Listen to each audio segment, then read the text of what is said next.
Amém. Louvado seja o nome do Senhor, meus amados. O texto já está na tela. Nós leremos apenas esses versos na manhã de hoje. Filipenses capítulo 2, versículos de 25 a 30.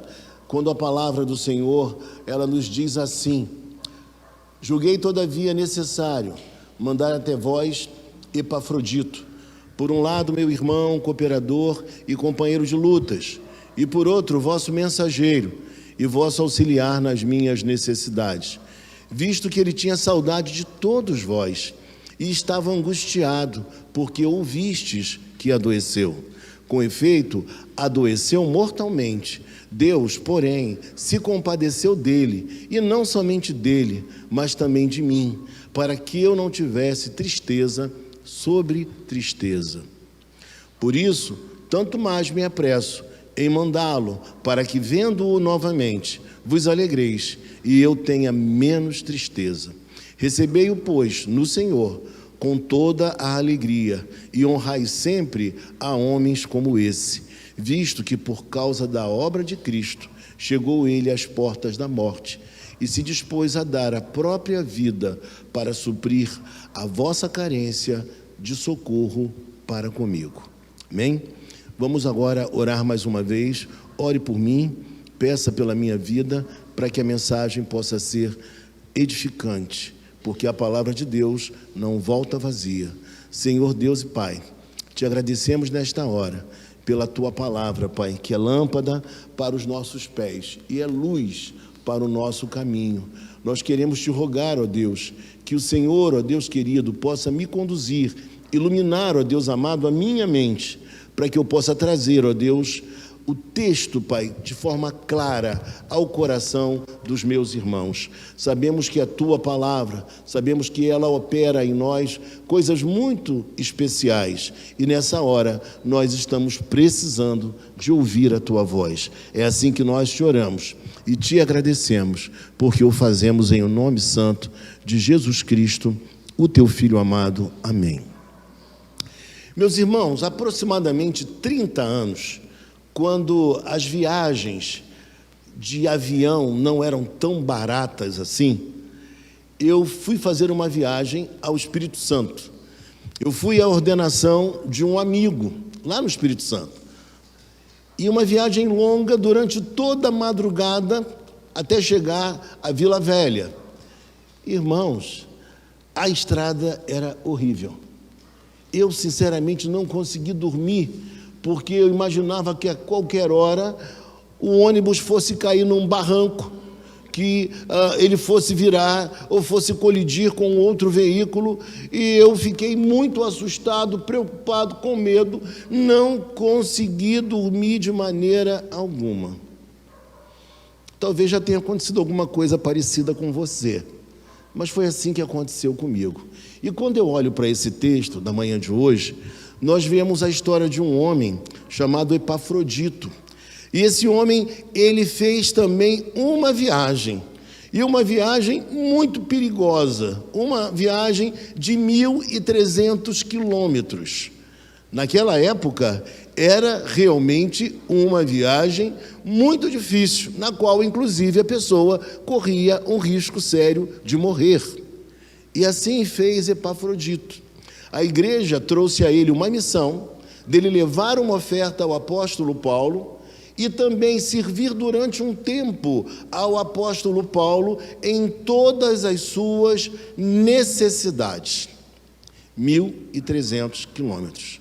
Eu diria para você inicialmente que toda a decisão que nós tomamos na vida, obviamente ela vai redundar, ela vai incorrer em algum grau de risco, mas nós não podemos deixar de tomar as nossas decisões, principalmente quando nós tomamos decisões pensando na obra de Deus, no propósito de Deus, naquilo que Deus tenciona fazer. E assim aconteceu com esse homem chamado Epafrodito. Eu vejo nele algumas virtudes muito especiais. A primeira virtude que eu vejo em Epafrodito é a virtude, talvez uma palavra não muito conhecida da maioria de nós, mas eu vejo em Epafrodito magnanimidade. Ele era magnânimo. Que palavra difícil. E o que você quer dizer com isso, pastor? O que significa dizer que uma pessoa seja magnânima? Que verdade tem aí para nós? Eu diria para você que ser magnânimo é você ter propósitos elevados, propósitos grandes, mas não significa projetos grandes apenas no sentido de uma ambição material, mas quando você se predispõe, quando você entrega a sua vida para realizações que realmente sejam grandiosas e elevadas. E essas decisões, elas têm um alto custo, geralmente. Elas não são decisões fáceis e elas trazem um grande custo. E uma outra virtude que eu vejo nesse homem chamado Epafrodito, vejo também em Paulo, mas vejo Epafrodito. Epafrodito era um homem extremamente humilde. E ele era tão humilde, meus irmãos, que ele aceitou o desafio da igreja e foi ao encontro do apóstolo Paulo numa viagem difícil para levar uma oferta, mas para também fazer uma outra coisa, servir a Paulo em tudo aquilo que Paulo viesse a precisar dele, desde as atividades mais nobres, como também as atividades mais simples e singelas. E esse homem chamado Epafrodito é o personagem da nossa mensagem de hoje. O centro da nossa mensagem é Deus, mas temos como personagens Epafrodito e também o apóstolo Paulo. E quando nós olhamos para o versículo 25, o que nós lemos aí? Julguei, todavia, necessário mandar até vós Epafrodito, por um lado, meu irmão, cooperador e companheiro de lutas, e por outro, vosso mensageiro e vosso auxiliar nas minhas necessidades. Nós vamos entender agora o versículo de número 25. O texto está dizendo para nós, no versículo 25, de uma maneira tão grandiosa, diversas qualidades encontradas por Paulo na vida desse homem chamado Epafrodito. Paulo tinha uma qualidade que eu acho ímpar. Paulo, antes de olhar para os defeitos, Paulo olhava para as qualidades da pessoa.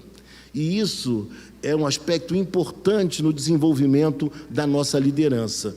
Nós precisamos, primeiramente, olhar para aquilo que há de bom no outro. E assim Paulo fazia. Quando nós olhamos para o texto, versículo 25, Paulo reconhece a necessidade de mandar Epafrodito de volta. E aí eu pergunto a você, quantos quilômetros foi a primeira viagem de ida até Paulo? De Filipos até Roma, 1.300 quilômetros.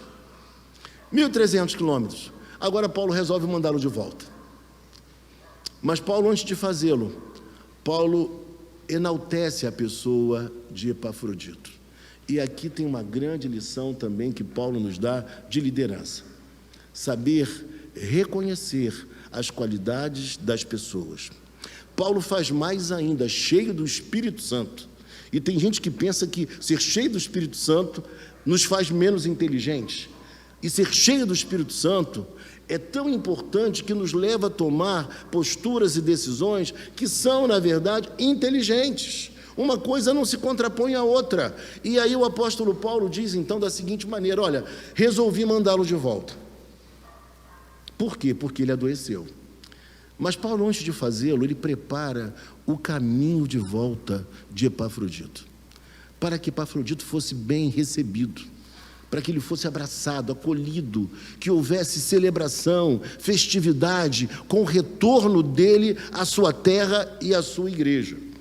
E a primeira coisa que o texto vai dizer para nós, Paulo o chama de irmão, porque Paulo não entendia, não via as pessoas como meras peças numa engrenagem eclesiástica. Entende o que eu quero dizer? Paulo não via, não coisificava o outro, ele não olhava para Epafrodito e o via como uma coisa, mas o via como uma pessoa. Então, isso é maravilhoso de perceber, mas existe algo mais. Paulo diz que essa pessoa, Epafrodito, era seu irmão. Havia uma relação de pertencimento, uma relação fraterna, havia valorização do outro. E isso para nós é muito importante, porque nós queremos construir uma igreja na qual as pessoas não sejam apenas números, mas que elas sejam amadas, conhecidas, compreendidas. É isso que nós pensamos em relação à igreja. Mas Paulo faz mais. Paulo não chama apenas de irmão. Paulo diz que ele é meu irmão. Ou seja, se irmão já é uma expressão bela, fraterna, linda, maravilhosa, de reconhecimento, o apóstolo Paulo diz que é dele, é meu irmão, é alguém que para mim tem valor e tem importância. E nós precisamos construir relações dentro da igreja, relações assim, nas quais o outro seja de fato importante para nós, amado por nós. Meu irmão, é meu irmão, pode ser diferente de mim em alguns aspectos, mas é meu irmão. E aí o apóstolo Paulo vai além. O apóstolo Paulo fala que ele é o seu cooperador. E quando eu olho para cada um de vocês aqui, eu preciso ver em vocês meus irmãos, eu preciso ver em vocês meus cooperadores. Vocês, juntamente comigo, trabalham para que a obra vá bem, para a edificação do corpo de Cristo. Então, meus irmãos, Paulo entendia que, embora sendo ele o grande líder da igreja, Epafrodito também era valoroso e importante. Epafrodito era seu cooperador. Por mais brilhante que um homem e uma mulher que eles possam ser, a obra de Deus não é feita por uma só pessoa. Nós precisamos dos dons uns dos outros. Nós precisamos do coração apaixonado, vibrante uns dos outros. E o apóstolo Paulo diz mais. Olha quanta coisa, quanta qualificação faz o apóstolo Paulo em relação a Epafrodito. Depois ele fala o quê, meus irmãos? Companheiro de lutas. O que significa dizer, meus amados, que a vida cristã, ela não será um mar de rosas, como a vida, de um modo geral, não é um mar de rosas. Todos nós enfrentamos lutas, todos nós temos problemas relacionais, emocionais, psicológicos, problemas físicos, nós temos problemas na nossa saúde, tudo isso nos afeta. Tudo isso nos afeta, obrigado. Tudo isso nos afeta, mas Paulo fala que Epafrodito era companheiro de lutas. Eu diria para você uma coisa nesta manhã, preste atenção no que eu vou te falar agora. Se você tem um companheiro de lutas, saiba que dificilmente ele também não será seu aliado, seu amigo, nos momentos de alegria. Quem encontrou um companheiro de lutas deve valorizá-lo, porque certamente ele estará com você no momento do triunfo, no momento da festa, no momento da alegria. Então Paulo olha para ele dessa forma. Ele diz que Epafrodito é alguém disposto a lutar, é disposto a sofrer por amor a Deus e por amor ao próximo, por amor a ele mesmo. E sabe por que isso, meus irmãos? Não há ninguém que, servindo a Deus, não sirva também ao próximo. Todo aquele que serve a Deus vai servir, obviamente, ao próximo. E Paulo encontrou em Epafrodito uma pessoa, deixa eu tentar outra vez a palavra porque ela é muito difícil, magnanimidade. Paulo encontrou nele alguém com um coração magnânimo, alguém disposto a empreender uma viagem de 1.300 quilômetros para servir a Paulo. Isso é fantástico, meus irmãos. Então, é dessa maneira que Paulo olha para Epafrodito. E Paulo fala mais, olha, não se esqueçam de uma coisa, ele é mensageiro de vocês. Vocês o enviaram. Preste atenção nisso que é importante. Vocês o enviaram. Sabe qual é a palavra na língua grega para mensageiro? A palavra é apóstolo. Obviamente, Epafrodito não era um dos 12 apóstolos, não. Mas Epafrodito era aquilo que nós chamamos de apóstolo da igreja, ou seja, missionário. Era alguém que da parte de Deus e da igreja recebia uma missão para cumprir uma tarefa. E qual era a tarefa de Epafrodito, meus irmãos? Vamos lembrar? Levar uma oferta ao apóstolo Paulo e cuidar de todas as suas necessidades. Que coisa linda. Mas Paulo lembra aquela igreja que ele era mensageiro dela, que ele estava a serviço dessa igreja, que ele não fugiu ao trabalho, à missão, à incumbência que fora dada a ele. E Paulo diz mais: vosso mensageiro e vosso auxiliar nas minhas necessidades. Vocês enviaram alguém para cuidar de mim. Vocês enviaram alguém para estar comigo nesse momento crítico, nesse momento difícil que eu estou vivendo. E é curioso dizer a você que o nome Epafrodito, ele tem um significado muito interessante. O nome significa amável. Veja, alguém que é amável, e na verdade Epafrodito era justamente isso. Ele era alguém amável, alguém com um coração grande, com um coração largo, disposto a servir. O seu nome tem tudo a ver com a sua conduta. Era assim Epafrodito. E aí, meus amados irmãos, o texto prossegue no versículo 26, o texto diz assim: visto que ele tinha saudade. Irmão, você já sentiu saudade de um irmão, de uma irmã? Já sentiu saudade de alguém que foi importante para você na sua caminhada cristã? Que às vezes está longe geograficamente, mas está perto de você porque está no seu coração? Já aconteceu com você? Epafrodito era alguém que tinha uma espiritualidade do coração, uma espiritualidade sentida. Ele era alguém que as suas emoções estavam presentes no seu louvor, no seu exercício espiritual, na sua vida cristã. Ele era alguém assim, não era de mentira, era de verdade. As palavras do apóstolo Paulo, ele estava com saudade de todos os irmãos da igreja de Filipos. E esses sentimentos precisam estar em nosso coração. Eu sinto saudade quando eu olho para a igreja e vejo que em determinado dia algum irmão não pôde vir por questão de saúde, porque está enfermo. Isso toca na gente, isso mexe conosco, o nosso coração é afetado. E aqui o apóstolo Paulo, ele diz que esse homem sentiu saudade de todos aqueles irmãos e que ele estava angustiado. Essa palavra, angustiado, ela é a mesma expressão que foi utilizada quando Jesus Cristo esteve no Getsêmani. Lembra da passagem bíblica? Ou seja, é uma angústia de alma. É algo muito profundo o que ele estava sentindo. Não era aquela coisa que você pode falar para alguém, sentir saudade de você. Não, ele sentiu saudade mesmo, sentiu falta mesmo. Era algo dentro, interno, mexendo nas suas emoções. E o texto fala que havia uma causa para essa saudade, para essa angústia, porque ouvistes que adoeceu. Você consegue entender aqui? Epafrodito não estava preocupado, primeiramente, com a sua própria enfermidade, com a sua doença, em primeiro lugar. Epafrodito estava triste, com saudade, pensando nos irmãos, porque ele estava preocupado com o impacto que essa notícia havia trazido ao coração dos irmãos. Ele estava triste porque ele sabia que os irmãos também estavam tristes, porque ele estava profundamente doente. Olha só a maneira de pensar, a maneira de ver as coisas da parte de Epafrodito. Ele fica com saudade, preocupado com o impacto da notícia no coração dos irmãos.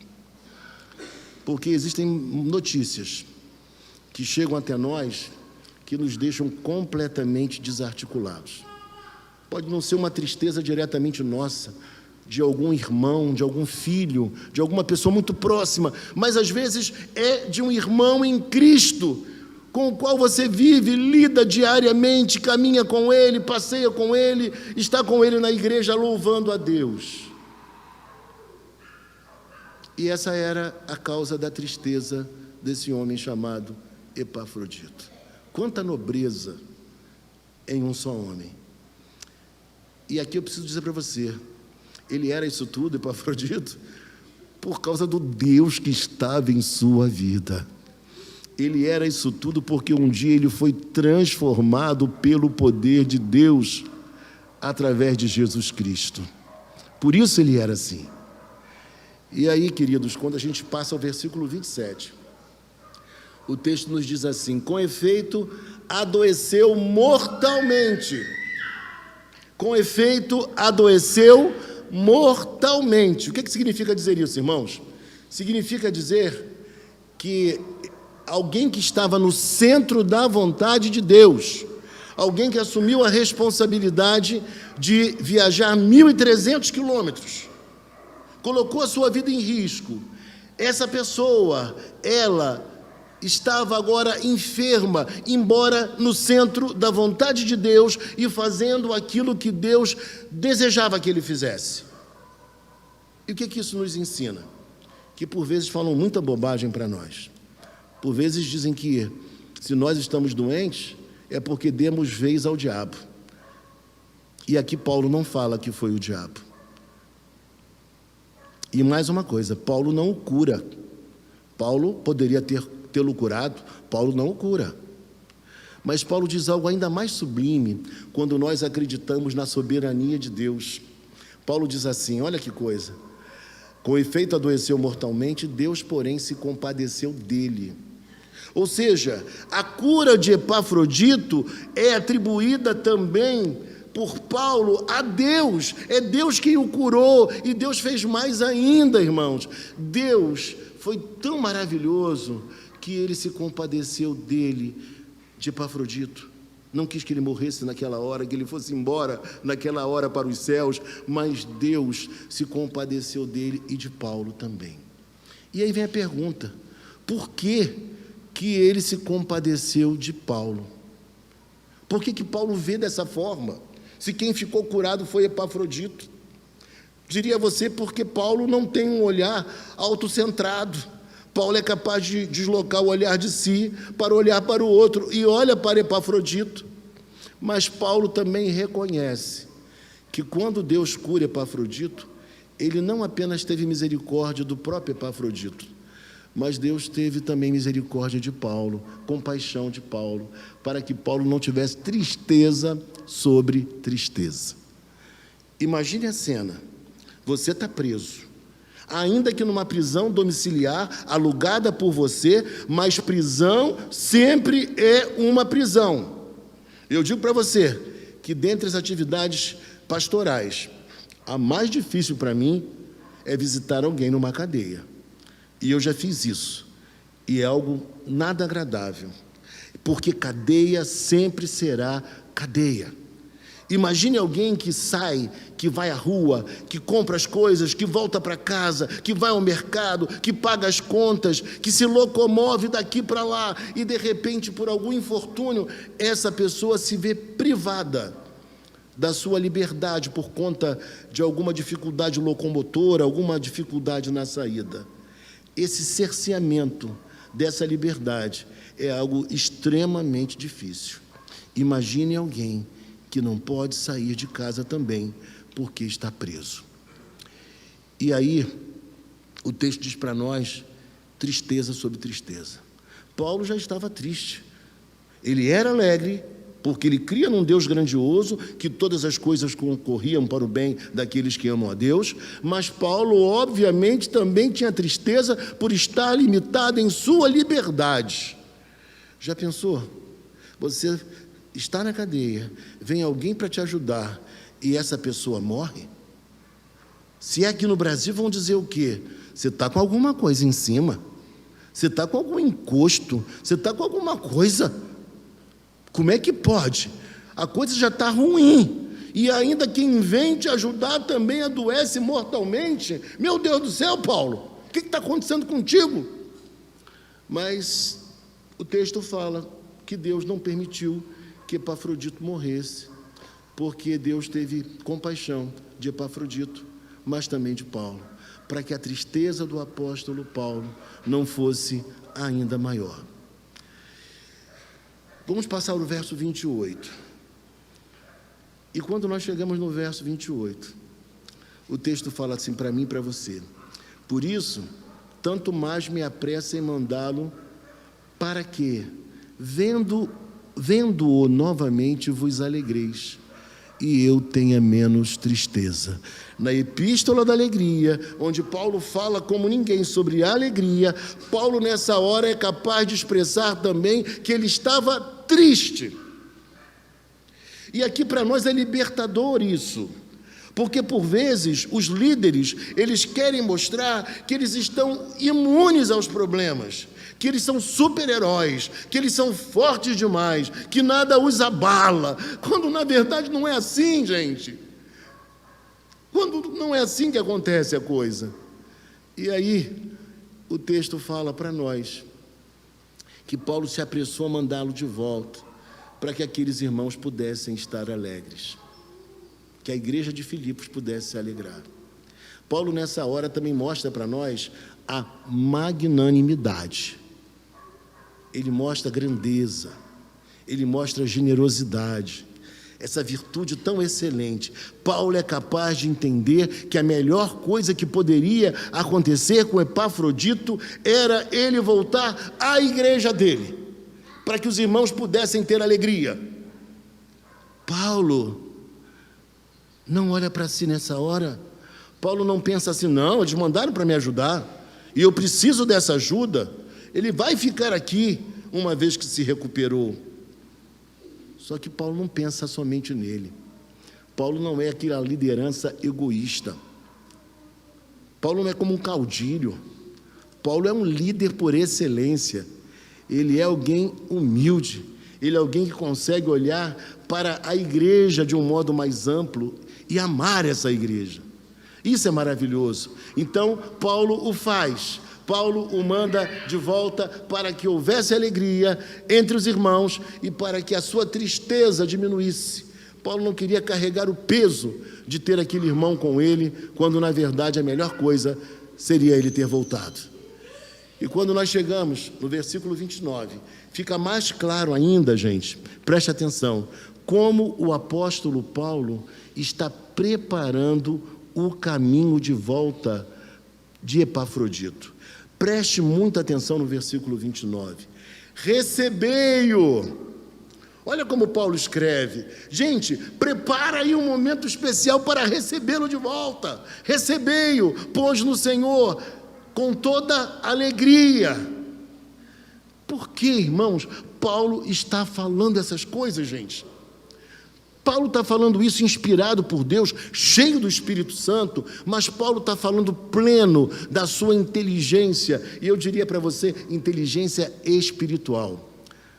Paulo sabia que na chegada de Epafrodito lá na cidade, na igreja, algumas pessoas poderiam se levantar e dizer assim: voltou ele, voltou antes do tempo, voltou ele sem ter cumprido a nossa missão, sem ter cumprido a missão que ele deveria ter cumprido até o final.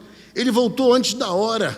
Ele não ficou com Paulo até o momento em que Paulo fosse julgado, ou fosse libertado da cadeia, ou melhorasse dos seus problemas. Ele volta antes. Então, ele não cumpriu o que deveria ter cumprido.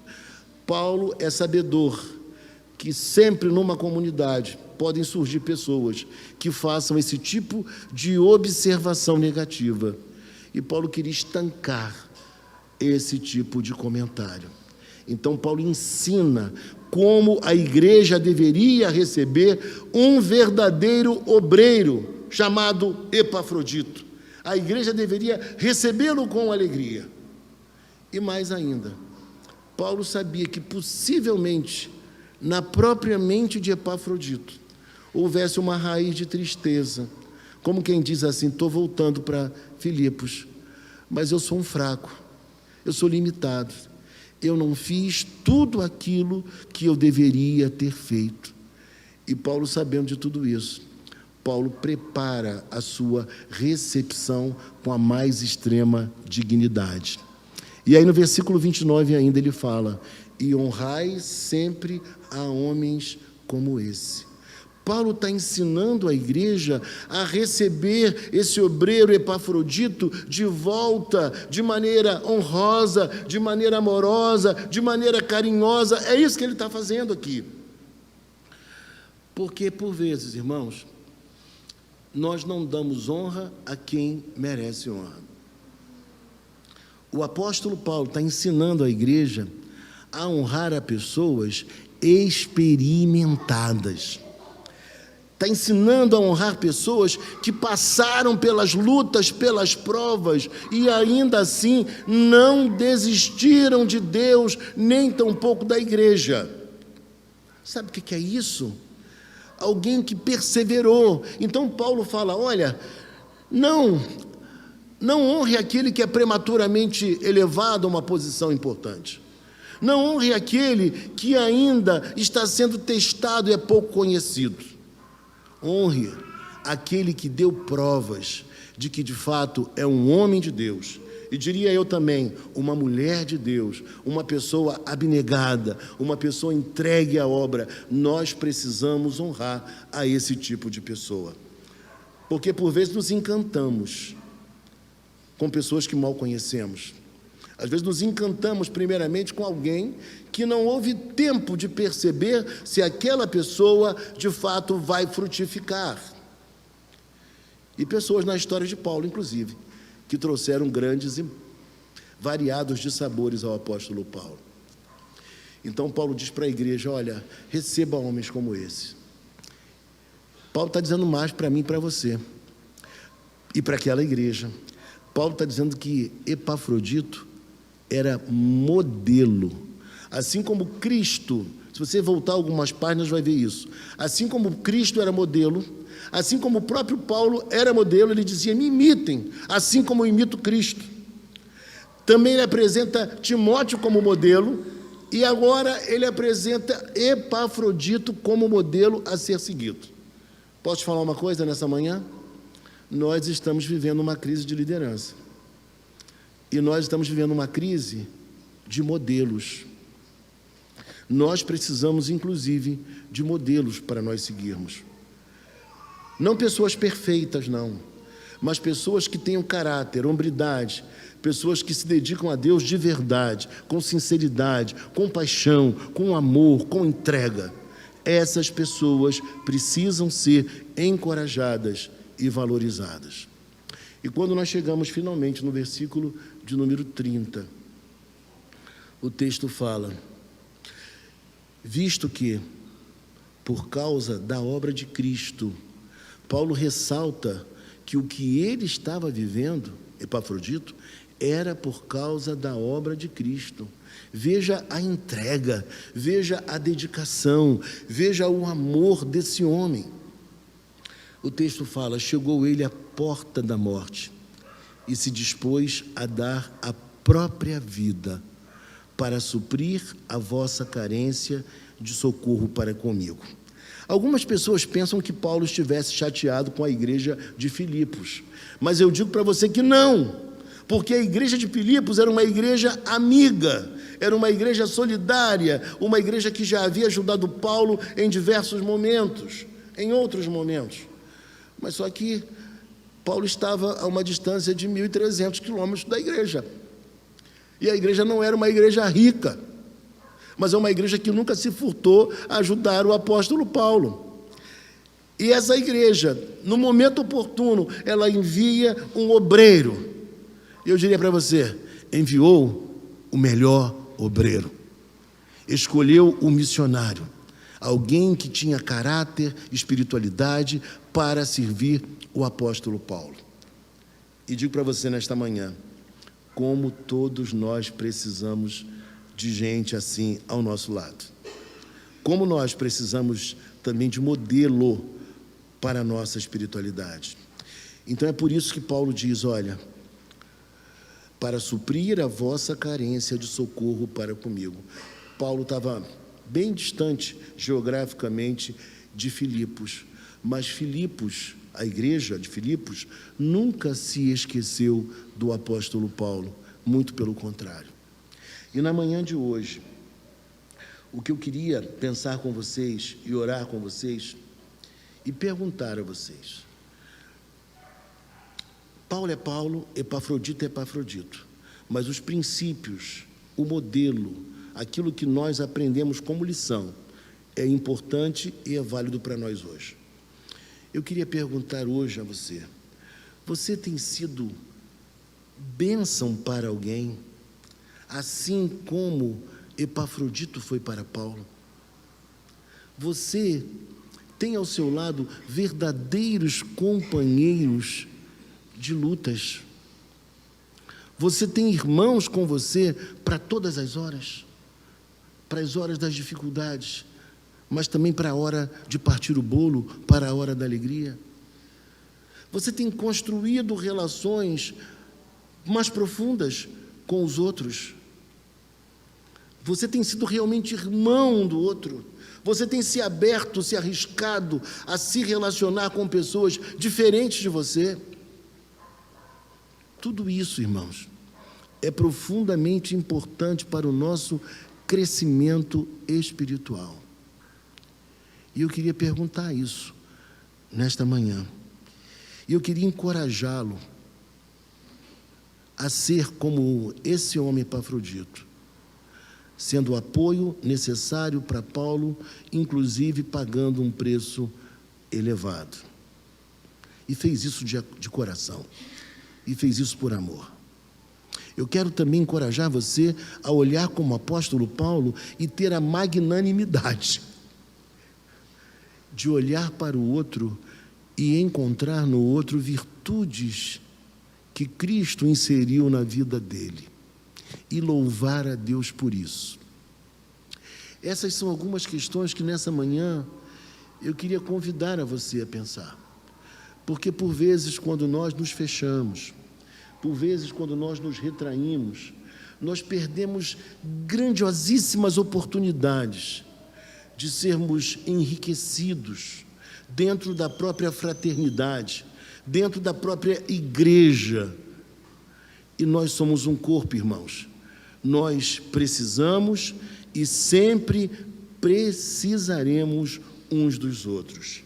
E a passagem que nós lemos hoje é uma passagem muito rica, que eu poderia passar aqui o restante do dia falando.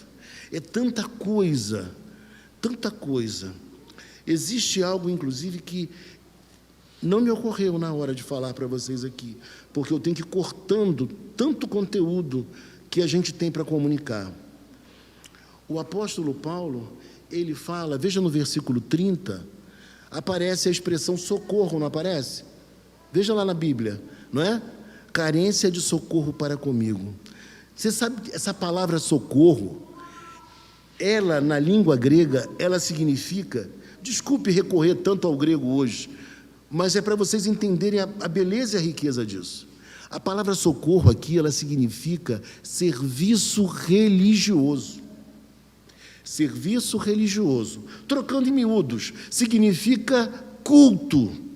Paulo está dizendo que a atitude daquela igreja, a atitude de Epafrodito, tudo isso foi como um ato cultico para com a vida do apóstolo Paulo. A oferta levada a ele, o carinho, o cuidado de Epafrodito durante aquele tempo, tudo isso foi um ato cultico. O que isso significa dizer? Que o culto não é apenas esse momento aqui no qual nós oramos, cantamos hinos, adoramos a Deus. Isso também é culto. Mas para o Novo Testamento, depois que Cristo veio, a nossa visão e o nosso entendimento se amplia. Então, culto é agora tudo aquilo que nós fazemos para Deus e para o próximo, seja dentro da igreja, seja fora da igreja, onde quer que nós estejamos, como crentes que somos, nós estamos cultuando a Deus. Quando você coloca um copo d'água para o pastor, está cultuando a Deus. Quando você serve uma pessoa na rua que escorregou e caiu no chão e se machucou. Você está servindo a Deus. Você está cultuando a Deus. Então, é um ato cultico. E a visão do apóstolo Paulo se amplia. Ela amplia o nosso entendimento. Quando, por vezes, a nossa visão, ela ainda é um tanto quanto restrita em relação ao nosso papel como adoradores de Deus. Onde quer que nós estejamos, nós somos adoradores do Senhor. Eu quero orar por você nessa hora. Você que aqui veio, você que de repente está dizendo assim: ah, pastor, eu já tive tantas decepções. Ah, pastor, eu não creio mais em ninguém, mais em nada, eu estou fechado, blindado, eu acho que isso tudo aí é conversa. Mas ouviu essa palavra hoje e Deus falou ao seu coração. Eu quero interceder por você, para que você se abra para essa espiritualidade, para essa vivência com Cristo, de serviço, de amor, de abnegação, de magnanimidade, de humildade. Onde você está nessa manhã? Eu quero orar com você.